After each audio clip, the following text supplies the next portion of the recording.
Olá pessoal, tudo bem com vocês? Eu sou Fabiola Antunes e nós somos Aquela Filha.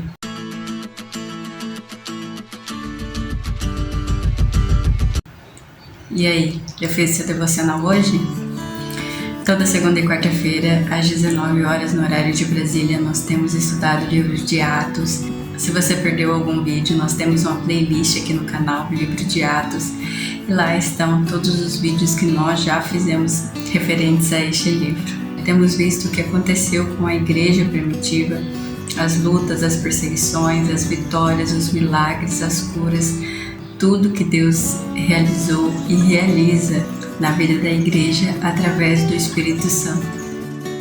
Antes de começarmos o nosso vídeo de hoje, eu já vou pedir para que vocês se inscrevam no canal se ainda não forem inscritos, ativem o sininho de notificações, curta, comenta, compartilha, assim o YouTube entende que esse vídeo é relevante e envia para mais pessoas. No vídeo passado nós começamos o capítulo 13 de Atos. Vimos que a igreja de Antioquia estava orando e jejuando ao Senhor Jesus quando entenderam pelo Espírito Santo que precisavam enviar Saulo e Barnabé como missionários a outros lugares. Os irmãos da igreja de Antioquia ouviram a voz do Espírito Santo e obedeceram, enviando Saulo e Barnabé à obra missionária. E hoje, na segunda parte do capítulo 13 de Atos, começaremos a estudar o que aconteceu na primeira viagem missionária de Saulo e Barnabé. Vamos ler os versos 4 ao 12 de Atos capítulo 13.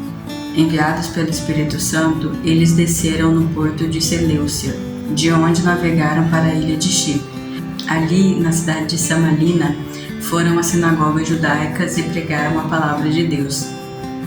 João Marco os acompanhava como assistente.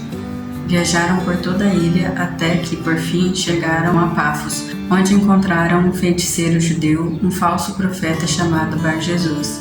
Ele acompanhava o governador Sérgio Paulo, um homem inteligente que convidou Paulo e Barnabé para visitá-lo, pois desejava ouvir a palavra de Deus.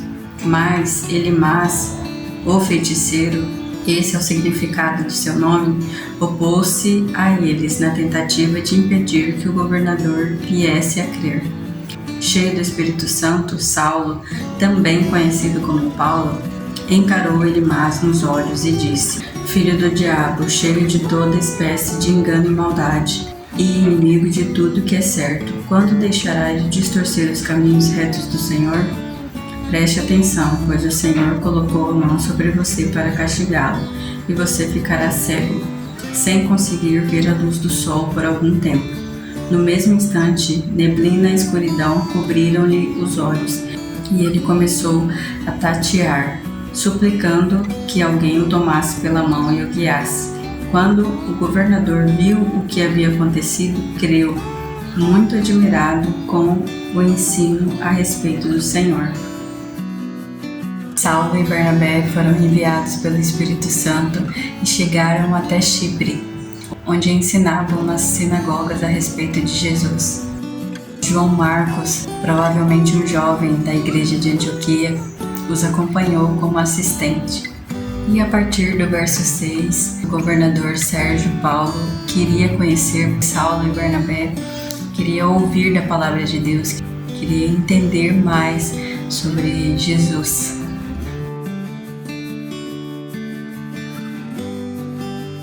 Elimas, o feiticeiro, não queria que esse encontro acontecesse, não queria que o governador cresce em Jesus.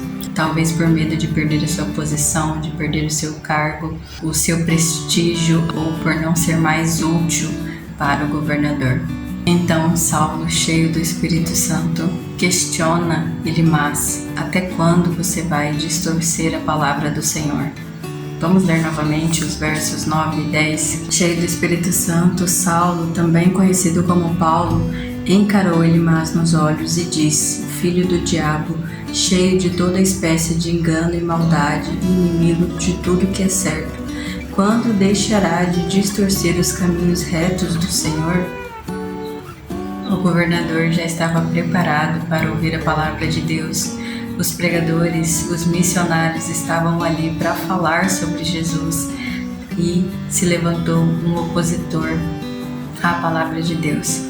Porém, ele não foi capaz de impedir que a palavra de Deus fosse pregada e que o governador cresce que Jesus salva, que nós temos vida eterna através de Jesus. No verso 11 e 12, nós vemos o que aconteceu com Elimas depois disso que Saulo disse para ele. Vamos ler novamente. Preste atenção, pois o Senhor colocou a mão sobre você para castigá-lo, e você ficará cego, sem conseguir ver a luz do sol por algum tempo. No mesmo instante, neblina e escuridão cobriram-lhe os olhos e ele começou a tatear, suplicando que alguém o tomasse pela mão e o guiasse. Quando o governador viu o que aconteceu, creu, muito admirado com o ensino a respeito do Senhor. Elimas foi castigado pelo Senhor por tentar impedir que a palavra de Deus fosse pregada ao governador. Então Paulo, cheio do Espírito Santo, disse que ele ficaria cego por algum período, e no mesmo instante ele ficou cego. O governador viu tudo isso que aconteceu, viu o poder de Deus e creu em Jesus Cristo através da pregação de Paulo e Barnabé. Paulo e Barnabé eram homens preparados para o ministério missionário e mesmo assim encontraram lutas e opositores da palavra de Deus.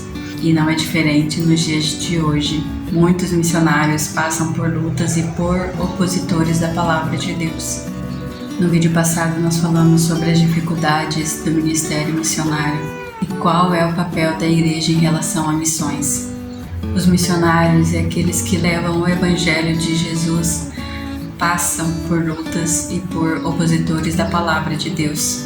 Por isso é importante a igreja, os crentes em Cristo, não deixarem de orar por missões, não deixarem de orar pelos missionários da sua igreja, pelos missionários que você conhece, para que Deus os ajude, para que Deus possa capacitá-los a vencer essas lutas e para que os opositores da palavra de Deus não impeçam de que pessoas recebam a Jesus e reconheçam Jesus como o único e suficiente Salvador.